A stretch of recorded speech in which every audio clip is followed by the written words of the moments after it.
Last video में हमने देखा था primary and secondary immune response. Now we are going to see humoral immunity. दो टाइप की इम्यूनिटी हमने देखी थी, एक्टिव एंड पैसिव। एक्टिव में दो टाइप्स, ह्यूमरल और सेल्यूलर एंड कंबाइंड। ये जो रिस्पॉन्स है और जो इम्यूनिटी है उसको डेवलप करने के लिए दोनों को कंबाइन काम करना ज़रूरी होता है। इसलिए जो थर्ड है combine immunity, that is more important. Let's see humoral. It comes from B cells, bone marrow derived lymphocytes. वहाँ से ही ये इम्यूनिटी डेवलप होती है, which proliferates and manufactures specific antibodies after antigen presentation. तो ह्यूमरल इम्यूनिटी का काम क्या होता है? एंटीबॉडीज को प्रिपेयर करना। कब? जब एंटीजन का प्रेजेंटेशन हो। किसके द्वारा? Bye microphages. माइक्रोफेजेस क्या करती है? माइक्रोफेजेस को एंटीजन अटैच होते हैं और वो प्रेजेंट करती है दीज लिम्फोसाइट्स को, उनके सामने आती है और वो प्रोलिफरेट करते हैं एंटीबॉडीज़ को। So these antibodies are localized in the immunoglobulin fraction of the serum. Immunoglobulins are divided into 5 main classes. Immunoglobulins जो होते हैं वो 5 होते हैं, IgG, IgM, IgA, IgD and IgE। इस तरह के 5 इम्यूनोग्लोबुलिन्स होते हैं, जिसको एंटीबॉडीज भी आप कह सकते हैं। एंड सब classes with in them, each class representing different function. इसमें हर किसी का अपना अलग फंक्शन होता है। These antibodies circulate in the body and act directly by neutralizing the microbe। Body में ये सर्कुलेट करती है और क्या काम करती है? किस तरह से इनका काम होता है एंटीबॉडीज़ का? बाय न्यूट्रलाइजिंग दी माइक्रोब्स और इट्स टॉक्सिन्स। उनको न्यूट्रलाइज करने का काम करते हैं और rendering the microbe susceptible to attack by polymorphonuclear leukocyte. या फिर उनको इस तरह से बना देती है कि वो इनका शिकार बन जाए। किसका? Polymorphonuclear lymphocytes. जो ये सेल मीडिएटेड इम्यूनिटी होती है, उनके जो सेल्स होते हैं उनके सामने उनको प्रेजेंट करके उनको किल किया जाता है, उनके लिए ससेप्टिबल बनाया जाता है। Anti monocyte, leukocyte and monocyte. The complement system together with antibodies is necessary for efficient phagocytosis by bacteria। तो इनका कहने का मतलब क्या है? कंप्लीमेंट सिस्टम मतलब जो ह्यूमरल और सेल मेडिएटेड इम्यूनिटी है, दोनों को कंबाइन काम करना। कंप्लीमेंट सिस्टम, दूसरी इसकी कंप्लीमेंट्री सिस्टम जो है, उनका दोनों का काम करना ज़रूरी होता है with antibodies is necessary for efficient phagocytosis by bacteria. तो दोनों बॉडी में ज़्यादा ज़रूरी होते हैं। The antibodies are specific. जो एंटीबॉडीज़ इस सिस्टम से बनती है वो स्पेसिफिक होती है हर डिसीज़ के लिए। मतलब जो डिसीज़ उसको, जो बैक्टीरिया वायरस उसको प्रोवोक करेगा, वो उसी के लिए आगे चल के भी काम करेंगी। That is they react with the same antigen which provoked their production. अगर इम्यूनाइजेशन किया है तो वो उसी स्पेसिफिक डिसीज़ के लिए काम करेंगी। और क्लोजली रिलेटेड वन, उसी के जैसा एंटीजन जेनेटिक टाइप हो, उनके लिए वो काम करेगी। As a result of this specificity, host response mediated by antibodies is somewhat limited. इसी की वजह से जो है, जो एंटीबॉडीज़ का जो रिस्पॉन्स होता है वो लिमिटेड होता है। And it will not provide protection against more than one antigen. तो उसके अलावा या उस ग्रुप के अलावा किसी और एंटीजन के लिए ये काम नहीं करती। This specificity has been a formidable problem in the production of vaccine. जो आज कोरोना वायरस के लिए वैक्सीन बनाने में प्रॉब्लम आ रहा है, वो इसी वजह से आ रहा है कि कोरोना का जो वायरस है वो अपनी जेनेटिक मेकअप जो है वो चेंज करता रहता है और उसके कई सारे एंटीजेनिक वैरायटीज़ है, जिसकी वजह से उसके लिए प्रॉपर वैक्सीन बनाना मुश्किल हो रहा है। For example, there are numerous antigenic types of rhino virus. जैसा कोरोना वायरस है वैसा ही राइनो वायरस के भी कई सारे एंटीजेनिक टाइप्स होते हैं। It is not possible to expect a single vaccine to be effective against all this type. So that is the problem with humoral immunity. So इसकी वजह से क्या है, हमें सेल्यूलर इम्यूनिटी को ज़्यादा स्ट्रॉन्ग बनाना पड़ता है। अभी देखते हैं सेल्युलर इम्यूनिटी क्या होती है, तो आपको पता चल जाएगा कि आयुर्वेद के सिद्धांत जो है, जो होलिस्टिक सिद्धांत है, प्रिंसिपल्स है, जिसके ज़रिए हम सेलुलर इम्यूनिटी को स्ट्रॉन्ग करते हैं, जो कि हर डिसीज़ के लिए, ज़्यादातर डिसीज़ेस के लिए काम करती है। So what is cellular immunity? Although antibodies are quite effective in combating most infectious diseases, humoral immunity does not cover all the situation that one finds in infectious diseases. कि humoral immunity है वो सारे diseases को cover नहीं कर सकती। For example, यहाँ पर इन्होंने एग्जांपल्स के तौर पर जो माइकोबैक्टीरियम लेप्री और माइकोबैक्टीरियम ट्यूबर के लिए है, और S typhi, candida albicans and many viruses, और कई तरह के वायरसेस भी होते हैं। They escape the bactericidal action of leucocyte, तो वो इनकी बैक्टीरियासाइडल एक्शन को एस्केप कर जाते हैं। They can even multiply in mononuclear leukocyte, मतलब जो मैक्रोफेज है उनके अंदर भी वो मल्टीप्लाई कर सकते हैं, इतने वो पावरफुल होते हैं, जिसकी वजह से यहाँ पर ह्यूमरल इम्यूनिटी जो है वो उसका फंक्शन लिमिटिंग हो जाता है। However, these macrophages can be stimulated by substances like lymphokines secreted by specific stimulated T lymphocyte. तो इन्हीं माइक्रोफेजेस को स्टिमुलेट भी किया जा सकता है, किसके जरिए? By specific stimulated T lymphocyte, this is thymus derived T lymphocyte. जो हम सेलुलर इम्यूनिटी के बारे में डिस्कस कर रहे हैं वो टी लिम्फोसाइट से ही डिराइव्ड होते हैं। And these active macrophages perform a more efficient phagocytic function than non-activated macrophages। तो ये फंक्शन जो है माइक्रोफेज को एक बार एक्टिव कर दिया, किसके ज़रिए? टी लिम्फोसाइट के ज़रिए। जो ये सब्सटेंसेस जो लिम्फोकाइंस होते हैं, इंटरल्यूकिन्स होते हैं, ये सब्सटेंसेस सिक्रेट करने का काम टी लिम्फोसाइट्स करती है, और ये सब्सटेंसेस मैक्रोफेज को एक्टिवेट करते हैं, और ये एक्टिवेटेड मैक्रोफेजेस ज़्यादा अच्छे से फैगोसाइटिक फंक्शन कर सकते हैं। It is now well recognized that cellular immunity plays a fundamental role in resistance of infection। तो ये जो फैक्ट है ये अच्छे से इस्टेब्लिश्ड हो गया है कि अगर हमें किसी भी डिसीज़ के अगेंस्ट तैयार रहना है तो हमें हमारी सेलुलर इम्यूनिटी को मजबूत करना होगा।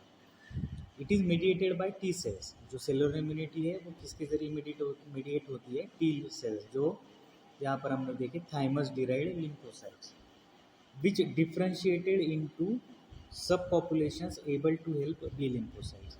जो बी लिम्फोसाइट से मतलब ह्यूमरल इम्यूनिटी है, उनको हेल्प करने का काम ये करते हैं।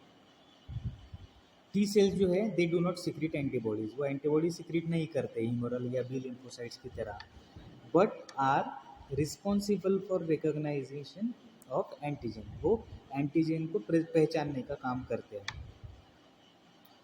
On contact with antigen T cell initiate a chain of response, जैसे ही एंटीजन इंट्रोड्यूस होता है टी सेल जो है वो एक्टिवेट हो जाती है और चेन ऑफ रिस्पॉन्सेस को इनिशिएट करती है।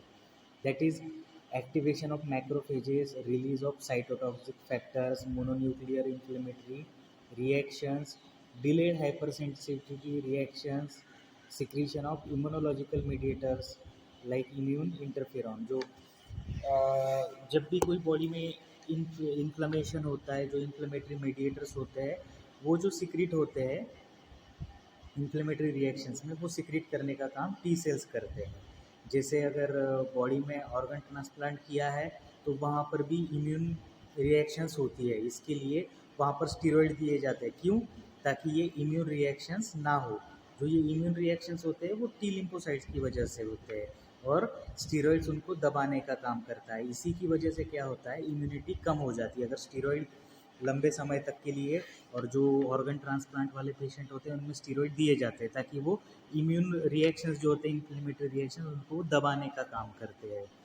तो ये जो काम होता है वो सेलुलर इम्यूनिटी का काम करता है। वो फॉरेन बॉडी को रिकॉग्नाइज करता है और ये इन्फ्लेमेटरी रिएक्शंस को इनिशिएट करता है। जैसे इंटरल्यूकिन्स और ये सब जो इन्फ्लेमेटरी मीडिएटर्स होते हैं उनको सिक्रीट करने का काम टी लिम्फोसाइट्स करते हैं। बॉडी में जो डिलेड हाइपर सेंसिटिविटी रिएक्शंस होती है उनके लिए भी ये सेलुलर इम्यूनिटी ही रिस्पॉन्सिबल होती है। There is a growing evidence that cellular immunity is responsible for immunity against many diseases like tuberculosis, brucellosis and also for the body's rejection of foreign material. जैसे organ transplant या कुछ transplant किया जाता है उसमें भी, सच एज स्किन ग्राफ्ट, उसमें भी जो है रिएक्शंस जो होते हैं वो सेलुलर इम्यूनिटी की वजह से होते हैं. The importance of cell mediated immunity can be appreciated from the fact that, मतलब जो सेल मीडिएटेड इम्यूनिटी है उसका इम्पोर्टेंस हम इस बात से जान सकते हैं कि अगर कोई बच्चा बॉर्न होता है with defect in humoral antibody, अगर ह्यूमरल एंटीबॉडी डिफेक्ट अगर उसमें होता है प्रोडक्शन में, फिर भी वो बच्चा 6 साल तक जिंदा रह सकता है विदाउट रिप्लेसमेंट थेरेपी. लेकिन अगर उसमें सीवियर डिफेक्ट हो सेल मेडिएटेड इम्यूनिटी में, which so it results in the death within the first 6 month, मतलब वो 6 महीने से ज़्यादा बच्चा जिंदा नहीं रह सकता. तो ये फ़र्क है, इससे हम जान सकते हैं कि सेल मीडिएटेड इम्यूनिटी बॉडी में कितनी इम्पोर्टेंट होती है. Now, the combination of both.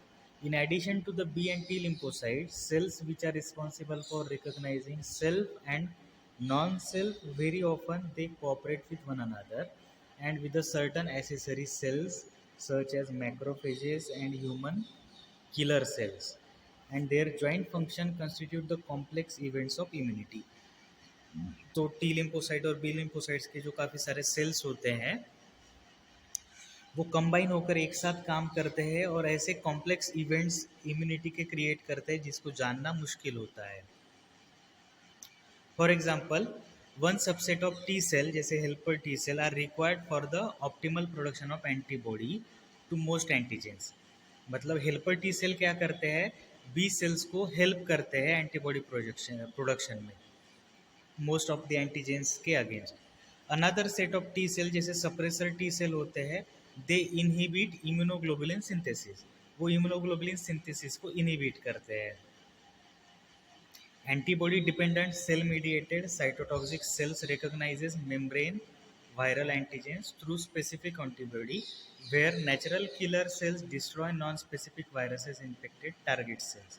It is now increasingly recognized that vaccines to be effective must elicit both humoral and cell mediated immunity. तो यहाँ पर हमें क्या जानना इम्पोर्टेंट है, तो अगर वैक्सीन को इफेक्टिव होना है तो उसको दोनों जो इम्यूनिटीज़ है ह्यूमरल और सेल मेडिएटेड रिस्पॉन्सेस उनको इलिसाइट करना ज़रूरी होता है. तो आप जब कॉम्प्लेक्स इवेंट्स या इम्यूनिटी पढ़ेंगे तो उसमें आप पाएंगे कि जनरली कई बार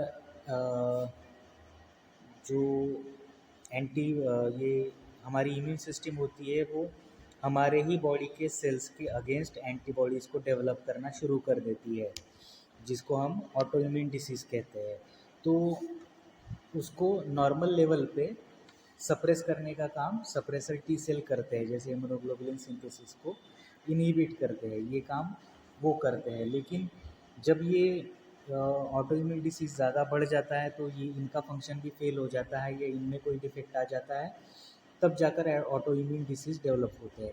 वरना ये प्रोसेस जो है हमारी बॉडी सेल्स को किल करने की प्रोसेस भी हमारे बॉडी में कंटिन्यूसली चलती रहती है.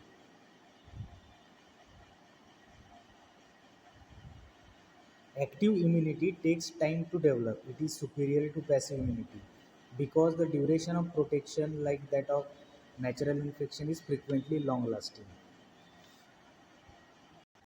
एक्टिव इम्यूनिटी जो होती है उसको डेवलप होने में थोड़ा टाइम लगता है रादर दैन पैसिव इम्यूनिटी जो रेडीमेड होती है, लेकिन इसके द्वारा जो मिलने वाला प्रोटेक्शन है वो ज़्यादा लॉन्ग लास्टिंग होता है.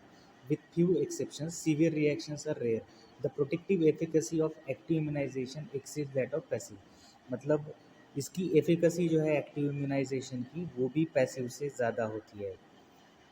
अप्रोचेस 100%, कभी कभी 100% से भी ज़्यादा. Active immunization is less expensive. Active immunization जो होता है वो पैसिव से लेस एक्सपेंसिव होता है because vaccines are cheaper to produce than that of antisera. Antisera produce करने से वैक्सीन को प्रोड्यूस करना ज़्यादा चीप होता है. उसी के साथ यहाँ जो एक इम्पोर्टेंट बात कही है उसको हमें ध्यान देना ज़्यादा ज़रूरी है कि it is also important to realize at this is that an individual is immunized only against small doses of pathogenic agents. तो यहाँ पर वैक्सीन के केसेस में ये बात हमें ध्यान देना ज़रूरी है कि जो वैक्सीन से मिलने वाली एंटी इम्यूनाइजेशन होता है वो इंडिविजुअल को जो इम्यूनाइजेशन मिला होता है वो against small dose of pathogenic agents होता है। मतलब वैक्सीन्स कैसे क्रिएट की जाती है कि जो एंटीजन होता है वो पैथोजेनिक एजेंट होता है, उसका स्मॉल डोज लिया जाता है टू ट्रिगर द इम्यूनिटी। तो जो इंडिविजुअल है उसी स्मॉल डोज के लिए इम्यूनाइज्ड रहता है।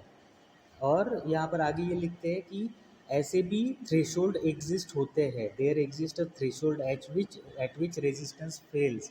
मतलब अगर किसी इंडिविजुअल का इम्यूनाइजेशन किया हुआ है लेकिन अगर पैथोजेनिक एजेंट का थ्रेशोल्ड अगर इतना ज़्यादा हुआ, बहुत ज़्यादा अगर हुआ, तो वो रेजिस्टेंस को भी फेल कर सकता है। मतलब इम्यूनिटी जो डेवलप हुई है इंडिविजुअल में उसको फेल करके वो इन्फेक्शन क्रिएट कर सकता है। आगे यहाँ पर ये कहते हैं कि ऐसे कई एग्जाम्पल्स देखे जा चुके हैं कि इंडिविजुअल को इम्यूनाइज किया हुआ है, तो ही इज़ इम्यूनाइज, पर फिर भी he is contacted with typhoid, paratyphoid, Diptera और अदर डिसीजेस, कि इम्यूनाइजेशन के बावजूद भी उसमें डिसीजेस हुए हैं। तो इसमें कई सारी चीज़ें मैटर करती है।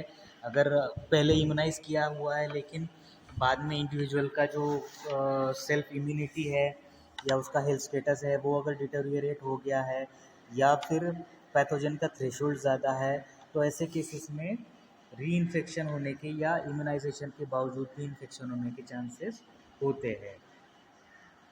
मोर many factors are involve in maintenance of immunity. तो यहाँ पर ये एग्जैक्ट बात कही हुई है कि आपने इम्यूनाइजेशन कर लिया मतलब आप रिलैक्स हो गए, ऐसा नहीं है। तो कई सारे फैक्टर्स होते हैं जो इम्यूनिटी पर डिपेंड करते हैं। मतलब इम्यूनिटी कई फैक्टर्स पर डिपेंड करती है। कौन कौन से factors? Fatigue,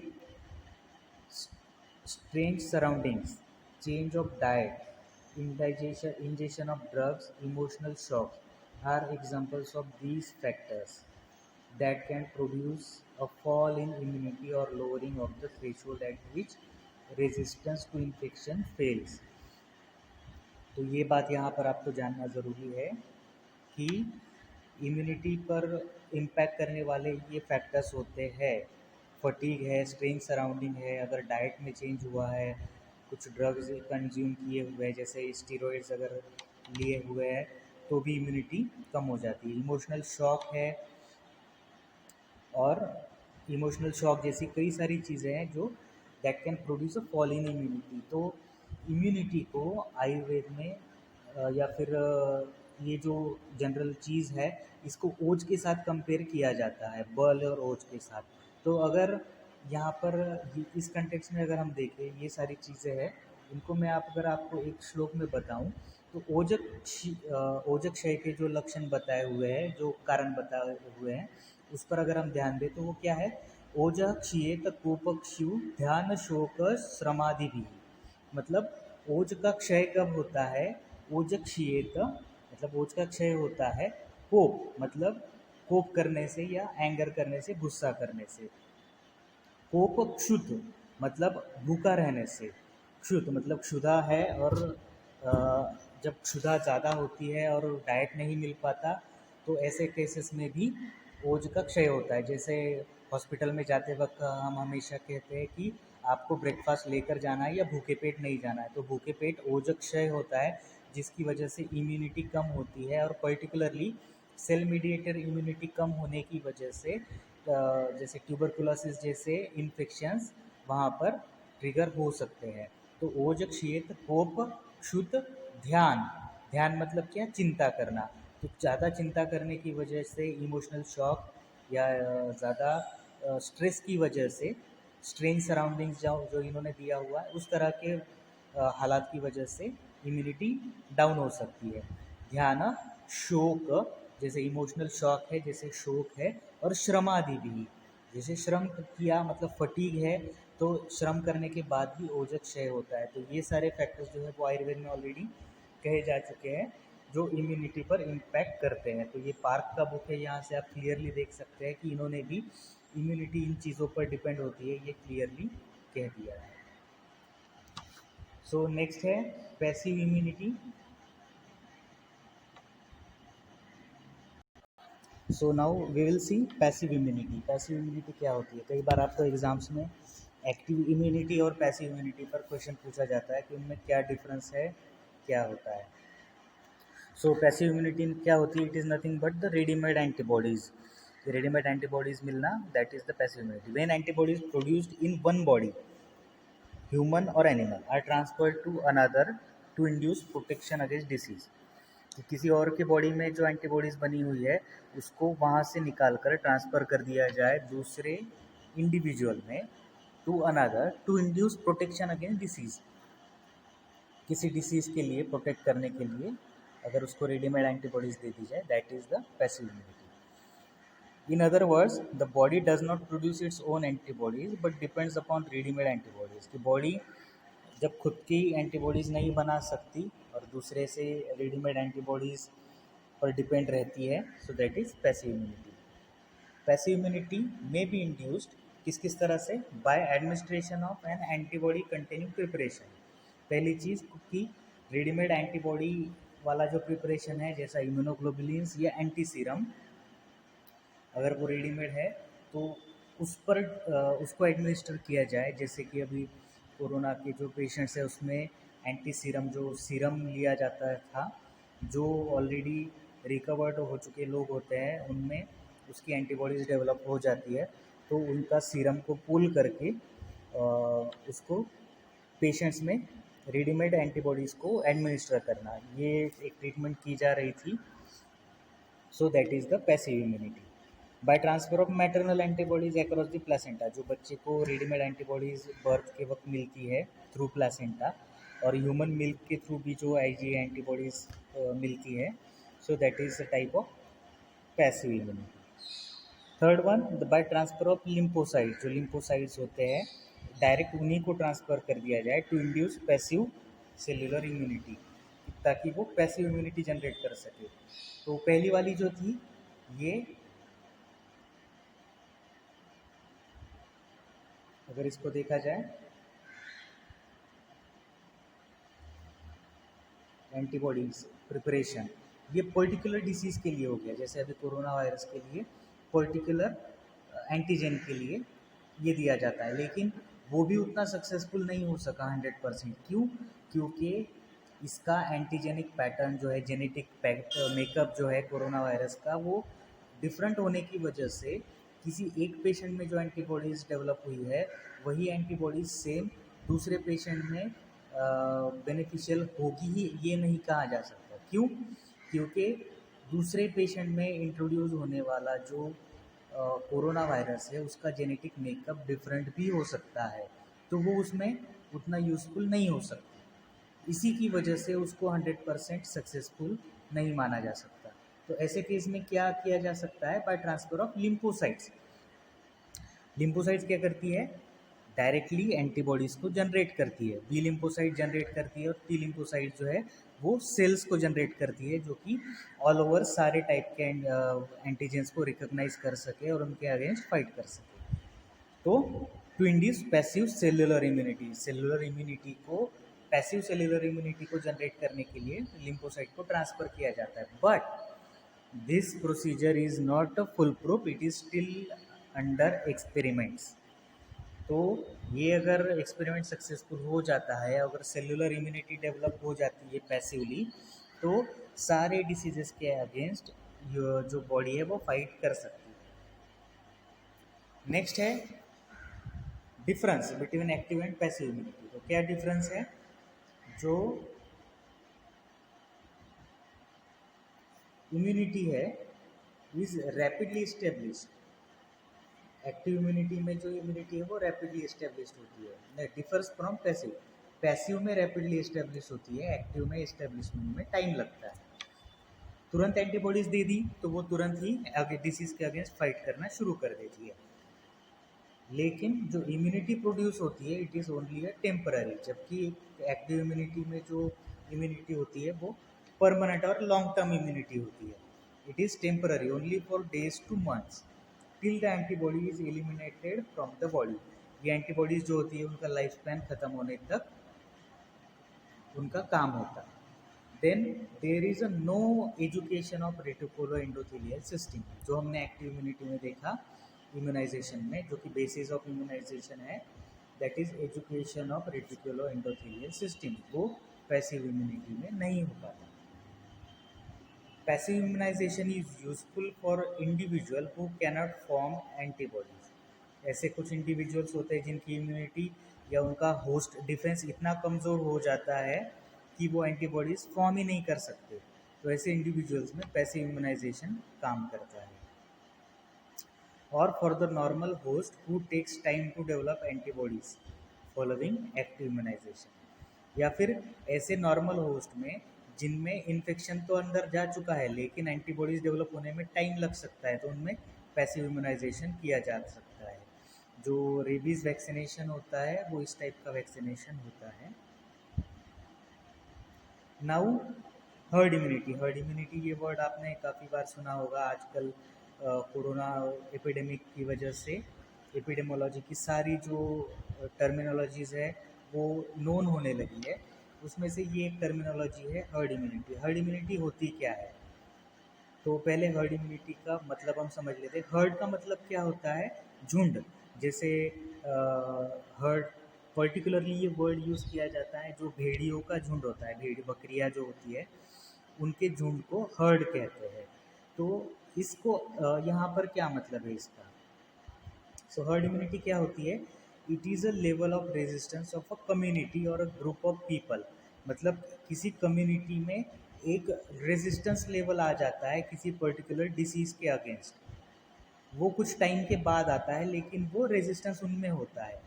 according to the another source, herd immunity implies group protection beyond that afforded by protection of immunised individual. ये एक ग्रुप प्रोटेक्शन होता है. मतलब अगर किसी इंडिविजुअल में, जैसे पोलियो के लिए इसका एग्जांपल दिया जाता है कि पोलियो का जो इम्यूनाइजेशन है वो हर्ड इम्यूनिटी के ज़रिए फैलता था. जैसे एग्जांपल के तौर पे आपको बताऊं कि पोलियो जो डिसीज़ है जो जिसका रूट जो है वो फीको ओरल रूट है, उसका फैलने का रूट फीको ओरल रूट है. तो इसका कंटेमिनेशन फीकल या ओरल सिक्रीशंस के ज़रिए कंटेमिनेशन होता है. तो पोलियो वायरस जो है वो अगर इस तरह से ट्रांसमिट होता है तो जिन इंडिविजुअल्स को पोलियो का इम्यूनाइजेशन किया हुआ है, तो इम्यूनाइजेशन किया हुआ है मतलब क्या? जो एटीन्यूएटेड जो पैथोजेंस है, एंटीजन है या वायरस है जिसको एटीन्यूएट किया गया है या कमज़ोर किया गया है, उस वायरस को एडमिनिस्टर किया गया है एक इंडिविजुअल के बॉडी में. तो वो वहाँ से फीको ओरल रूट के ज़रिए वही जो एंटीजन है जो कि वैक्सीन के ज़रिए उनको दिया हुआ है उसको भी ट्रांसमिट करेगा दूसरों को, लेकिन उससे उसको बीमारी नहीं होगी, लेकिन इम्यूनाइज्ड वो हो जाएंगे. ये एक समझने वाली बात है कि जिस तरह से एक्टिव वायरस है वो जिस तरह से फैलता है उसी तरह से जो इम्यूनाइजेशन के ज़रिए इंट्रोड्यूस किया हुआ किल्ड वायरस है वो भी उस तरह से फैलेगा फीकोरल रूट से, और वो भी उनको इम्यूनाइज करेगा. उसी तरह से अगर हम कोरोना की बात करें तो आज जो इन्फेक्शंस हो रहे हैं तो उसमें सब क्लिनिकल इन्फेक्शंस भी होते हैं. और अगर सब क्लिनिकल केस जो है जिनका वायरस लोड कम होता है वो किसी और को ऑब्वियसली ये वायरस ट्रांसमिट करेंगे, तो उनमें भी ये कम लोड में मतलब कम क्वांटिटी में ये वायरस का ट्रांसमिशन होगा. और जब कम क्वांटिटी में ट्रांसमिशन होता है तो बॉडी में उसके अगेंस्ट एंटीबॉडीज़ बनना शुरू हो जाती है. अगर उसका वायरल लोड ज़्यादा होता है तब उन पेशेंट्स में डिसीज़ डेवलप होता है, लेकिन अगर उसका लोड कम हो तो वो उसमें एंटीबॉडीज़ फॉर्मेशन शुरू हो जाता है. और वो सब क्लिनिकल केसेस उनको कहा जाता है. जो 85% केसेस होती है कोरोना की वो सब क्लिनिकल होती है. मतलब उनके ज़रिए उनमें उन पेशेंट्स में कोई भी सिम्टम्स नहीं दिखते, असिम्टोमेटिक होते हैं. तो इसी तरह से एक से दूसरे, दूसरे से तीसरे में ये इन्फेक्शन फैलता जाता है और ये इम्यूनिटी सारे इंडिविजुअल्स में डेवलप होने लगती है. उसको हर्ड इम्यूनिटी कहा जाता है. ठीक है.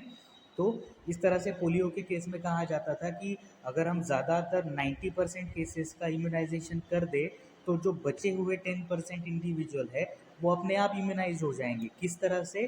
तो जिनको इम्यूनाइज किया हुआ है वो अपने जो किल्ड वैक्सीन होता है, उनके जो एंटीजन होते हैं किल्ड, उनको ट्रांसमिट करते रहेंगे, और वो ट्रांसमिट होने के बाद वो एंटीबॉडीज़ को जनरेट करते रहेंगे। तो इस तरह से ये इम्यूनाइजेशन होता रहता है।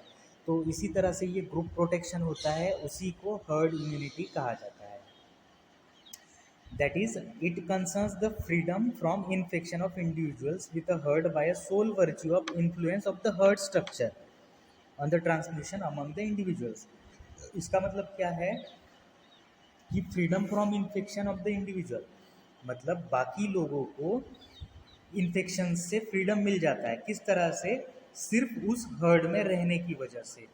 सो by the sole virtue of influence of the herd structure, उस हर्ड में या उस झुंड में रहने की वजह से उन इंडिविजुअल्स में ये इम्यूनिटी आ जाती है on the transmission among individuals, कि उन इंडिविजुअल्स में अगर ये वायरस ट्रांसमिट हो चुका है तो वो बाकी लोगों को भी इम्यून कर देगा।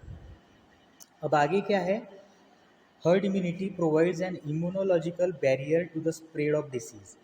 तो हर्ड इम्यूनिटी जिस तरह से फैलती जाती है, जैसे आज 1.25 करोड़ लोग हैं इंडिया में, और ये वायरस जैसे कोरोना वायरस जो है एनवायरनमेंट में फैल चुका है। तो ये जो वायरस है, ये पहले ये पैराग्राफ पढ़ लेते हैं, फिर मैं आपको समझाता हूँ। Herd immunity provides an immunological barrier to the spread of disease in the human herd. मतलब क्या होता है कि ह्यूमन हर्ड जो है उसमें ये एक बैरियर का काम करता है, इम्यूनोलॉजिकल बैरियर का। कैसे? फॉर एग्जाम्पल कि when an infectious disease is introduce in a virgin population, मतलब एकदम वर्जिन पॉपुलेशन अगर है जिसके लिए वो वायरस टोटली नया है, वो इन्फेक्शियस डिसीज टोटली नया है, तो उसको वर्जिन पॉपुलेशन कहते हैं। That is the population with a very low और नो इम्यूनिटी, कि उस डिसीज के लिए उसमें कोई इम्यूनिटी नहीं है। The attack and the case fatality rates tends to be very high. तो उस केसेस में जो अटैक होता है, जब पहली बार वो वायरस आता है तो उसका जो अटैक होता है और जो केस फैटेलिटी रेट होता है वो बहुत हाई होता है पहली बार जब वो आता है तब। Very high involving practically all susceptibles, मतलब वो सभी को कैप्चर कर लेता है क्योंकि सारे लोग उसके लिए ससेप्टिबल है। As it has happened in the very severe measle epidemic in the Faroe Island in 1854। जब इस आइलैंड पर मीजल्स का एपिडेमिक आया था तो वो बहुत ही सीवियर एपिडेमिक था, where the population had no previous experience of measles. उसको मीजल्स का कोई एक्सपीरियंस नहीं था। And the epidemic wave decline with a built up of herd immunity following the natural infection.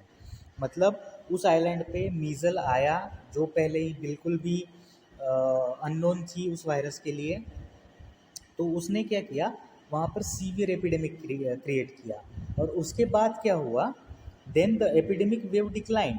वो जो एपिडेमिक वेव होती है वो अपने आप कम होती जाती है, built up of a herd immunity following natural infection. तो लोगों को वो नेचुरली इन्फेक्शन होता है, उसका वायरल लोड कम होता है, जिसकी वजह से उनमें वो ज़रूरी नहीं है सब में वो सिम्टम डेवलप हो, जिसमें हमारी सेलुलर इम्यूनिटी का भी कुछ रोल होता है। तो वो नेचुरल इन्फेक्शन उनमें होता है और इम्यूनिटी डेवलप हो जाती है, तो सभी को वैक्सीनेशन किए बिना ही ये इम्यूनिटी डेवलप होने लगती है। उसी तरह अगर आपको याद हो जो 2009 में स्वाइन फ्लू का एपिडेमिक आया था, तो जब ये एपिडेमिक पैंडेमिक में कन्वर्ट हो गया तो पैनिक सिचुएशन क्रिएट हो गई ऑल ओवर वर्ल्ड में, और फैटेलिटी रेट उसका भी काफ़ी ज़्यादा था। लेकिन उसका इन्फेक्टिविटी भी बहुत ज़्यादा थी, और वो जो वायरस था स्वाइन फ्लू का जो वायरस है वो उसका मॉलिक्यूलर वेट भी कम होने की वजह से वो डायरेक्टली एयर में जो ड्रॉपलेट्स होते हैं, ड्रॉपलेट न्यूक्लियाई होते हैं जो बहुत ही माइन्यूट होते हैं, उनके ज़रिए वो हवा में बहुत तेज़ी से फैलता है। और इसी तरह से स्वाइन फ्लू का जो वायरस है वो सभी तरफ फैल गया, जिसकी वजह से बाकी पॉपुलेशन में हर्ड इम्यूनिटी डेवलप होने लगी।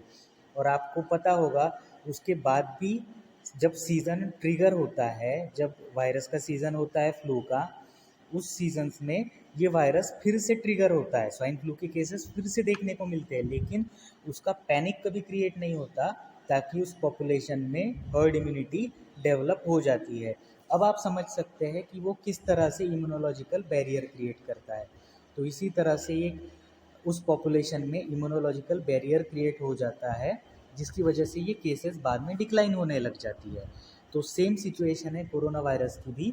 अभी ये वायरस बढ़ता रहेगा, इसकी इन्फेक्टिविटी भी ज़्यादा है, केसेस जितने टेस्टिंग बढ़ती रहेगी उतने केसेस भी ज़्यादा पता चलते रहेंगे। अगर अभी इंडिया में पूरे 125 करोड़ लोगों की टेस्टिंग अगर की जाए कोरोना के लिए, तो पॉसिबिलिटी है उसमें से 60 या 75% केसेस में वायरस देखा जाए, या फिर वो वायरस के लिए पॉजिटिव, कोरोना पॉजिटिव मिल सकते हैं। लेकिन आज टेस्टिंग जो की जा रही है वो सिर्फ पॉजिटिव पेशेंट्स, जो सिम्टोमेटिक पेशेंट्स है उन्हीं की टेस्टिंग की जाती है। तो इसी तरह से ये हर्ड इम्यूनिटी डेवलप होती रहती है। Elements which contribute to herd immunity are occurrence of clinical and subclinical infection in herd. तो कौन कौन से फैक्टर कंट्रीब्यूट करते हैं? तो क्लिनिकल और सब क्लिनिकल इन्फेक्शन उस हर्ट में जो डेवलप होते हैं उनके ज़रिए ये हर्ड इम्यूनिटी डेवलप होती है। जैसे कोरोना के क्लिनिकल और सब क्लिनिकल केसेस दोनों भी अभी मौजूद है। दूसरी चीज़, इम्यूनाइजेशन ऑफ हर्ड। जैसा मैंने अभी बताया कि पोलियो का अगर 90% इम्यूनाइजेशन या 80% इम्यूनाइजेशन अचीव हो जाता है, तो उसका जो पूरी पॉपुलेशन है उसमें हर्ड इम्यूनिटी डेवलप हो जाती है। दूसरा, heard structure. Heard structure is a never constant, मतलब हर्ड स्ट्रक्चर जो होता है उस पर डिपेंड करता है, मतलब किसी कंट्री का जो पॉपुलेशन है उसको हर्ड स्ट्रक्चर हम कह सकते हैं, जो कि कांस्टेंट नहीं होता। क्यों नहीं होता है? Subject to constant variation because of new birth. नए बर्थ होते हैं, जैसे इंडिया में डेली नए बर्थ होते रहते हैं, तो जो नई पॉपुलेशन आई वो न्यू है। अगर इम्यूनाइजेशन स्टॉप हो जाता है या फिर क्लिनिकल सब क्लिनिकल इन्फेक्शन होना स्टॉप हो जाता है, तो जो नई पॉपुलेशन आ रही है, नए बर्थ जो हो रहे हैं, वो फिर से वर्जिन पॉपुलेशन बन जाएगी, मतलब वो उस वायरस के लिए टोटल ही अननोन रहेंगे। तो वो वायरस अगर फिर से आता है तो ये नई पॉपुलेशन जो वर्जिन पॉपुलेशन है उसमें फिर से एपिडेमिक क्रिएट हो सकती है, तो ये उसमें एक प्रॉब्लम होता है। Then deaths and population mobility. Death होना, और तीसरी चीज़ पॉपुलेशन मोबिलिटी, मतलब मोबिलिटी जो है दूसरे देश से जो लोग इधर से उधर जाते रहते हैं, तो नई पॉपुलेशन अगर उस देश में आती है तो वो उसके लिए टोटली वर्जिन होती है, उनके लिए उस डिसीज़ में उसमें हर्ड इम्यूनिटी हो ही ये ज़रूरी नहीं। किसी और देश का अगर सिटीज़न है वो इंडिया में आता है और इंडिया में किसी एक डिसीज़ के लिए, जैसे किसी डिसीज़ के लिए इम्यूनिटी ऑलरेडी डेवलप हो चुकी है, तो अगर उसमें इम्यूनिटी डेवलप हो चुकी है और वो जो इंडिविजुअल आ रहा है वो वर्जिन हो सकता है, मतलब उस डिसीज़ के लिए उसमें इम्यूनिटी ना भी हो, तो वो ससेप्टिबल हो सकता है। तो ये सब चीज़ें जो है वो इम्पैक्ट करती है, हर्ड स्ट्रक्चर जो है ये इम्पैक्ट करता है हर्ड इम्यूनिटी पर। An ongoing immunization program will keep up the herd immunity at a very high level। इसीलिए जो इम्यूनाइजेशन प्रोग्राम जो होता है, जैसे पोलियो का है, उसको अगर कीप कंटिन्यूस रखा जाए, ऑनगोइंग रखा जाए, तो वो इसको हर्ड इम्यूनिटी को हाई लेवल पे रखता है। Herd structure not only includes the host population belonging to the herd species, but also the presence and distribution of alternative animal hosts and possible insect vectors, as well as those environmental and social factors that favors or inhibits the spread of infection from host to host। मतलब heard structure में ज़रूरी नहीं है कि सिर्फ जो population है जैसे ह्यूमन पॉपुलेशन वही हो, जो एनिमल्स उसको स्प्रेड करते हैं, जैसे कोरोना वायरस है ये एनिमल से ह्यूमन में आया है, तो उन एनिमल्स में भी उसकी इम्यूनिटी डेवलप होना ज़रूरी है। और ये जो स्वाइन फ्लू के वायरस होते हैं, जो फ्लू के जो वायरस होते हैं, उनकी एक खासियत होती है, उनमें जेनेटिक शिफ्ट और जेनेटिक ड्रिफ्ट होता रहता है। जो शिफ्ट और ड्रिफ्ट क्या होता है, उनमें जेनेटिक चेंजेस होते हैं। ये जो वायरस होता है वो कुछ स्टेज के लिए डॉर्मेंट फेज में चला जाता है और वो एनिमल्स में उसका मल्टीप्लिकेशन होता है और उसका जो जेनेटिक शिफ्ट और ड्रिफ्ट है वो उन एनिमल्स में होता है, उसका जेनेटिक मेकअप वहाँ पर चेंज होता है, जिसको अभी ये नोवल कोरोना वायरस कहा गया है। ये जो नोवल क्यों है, तो ये पहले एनिमल्स में था, और जो वुहान का जो मार्केट है एनिमल मार्केट, वहाँ से ये एनिमल्स से, लाइव एनिमल्स से ह्यूमन में आया, और ह्यूमन में इसका जेनेटिक मेकअप चेंज हुआ और वहाँ से ये ह्यूमन में स्प्रेड हुआ। तो इस तरह से ये इन्फ्लुएंजा के वायरसेस जो होते हैं ये अपना जेनेटिक मेकअप चेंज करते रहते हैं, जिसकी वजह से इनका पेंडेमिक क्रिएट होता है। तो ये एक वजह होती है कि उनमें भी ये हर्ड इम्यूनिटी डेवलप होनी ज़रूरी होती है। तो ये सारा जो हर्ड स्ट्रक्चर जो है वो इंक्लूड करता है एनिमल होस्ट को। जैसे अगर मलेरिया की बात करें तो मलेरिया का जो पैरासाइट है वो होस्ट करता है मच्छरों में। तो सिर्फ ह्यूमंस में मलेरिया के लिए इम्यूनिटी डेवलप होकर फ़ायदा नहीं है, ये इम्यूनिटी या हर्ड इम्यूनिटी जो है ये उन एनिमल्स में भी डेवलप होनी चाहिए या उस वेक्टर्स में भी डेवलप होनी चाहिए। Okay, the herd structure thus plays a decisive role in the immunity status of the herd.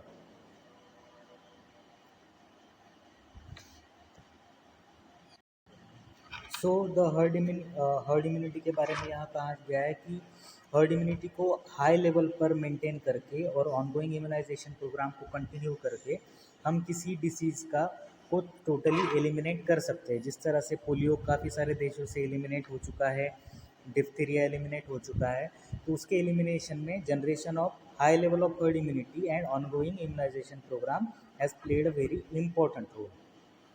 But in case of smallpox, it may be mentioned that it was not a herd immunity। अगर smallpox जो eradicate हुआ है उसके case में ये herd immunity नहीं है जिसकी वजह से ये smallpox इरेडिकेट हुआ है। smallpox के केस में जो उसका सोर्स ऑफ इन्फेक्शन था उसको इरेडिकेट करने की वजह से स्मॉलपॉक्स दुनिया से इरेडिकेट हुआ है, ऐसा कहा जाता है। लेकिन हर्ड इम्यूनिटी का भी इसमें थोड़ा रोल था, लेकिन हम कह सकते हैं कि स्मॉलपॉक्स का वैक्सीनेशन भी अभी बंद हो चुका है। तो स्मॉलपॉक्स के लिए जो हर्ड इम्यूनिटी थी वो ऑब्वियसली जो नेक्स्ट जनरेशन है, जो हमारी जनरेशन है, उसमें उसके लिए बिल्कुल इम्यूनिटी नहीं है। तो फिर भी स्मॉलपॉक्स अभी देखा नहीं जाता। क्यों नहीं देखा जाता? क्योंकि उसका जो सोर्स ऑफ इन्फेक्शन है वो टोटली इन्वायरमेंट से एलिमिनेट हो चुका है। लेकिन अगर टिटेनस के बारे में कहा जाए तो टिटेनस का जो ये होता है, बैक्टीरिया होता है, माइकोबैक्टीरियम, ये जो टिटेनस का बैक्टीरिया जो होता है वो एनवायरनमेंट से कभी इरेडिकेट नहीं हो सकता। इसकी वजह से herd immunity does not protect the individual against tetanus. और टिटेनस के बारे में ऐसा क्लियरली लिखा हुआ है कि टिटेनस दुनिया से कभी इरेडिकेट नहीं हो सकता। क्यों?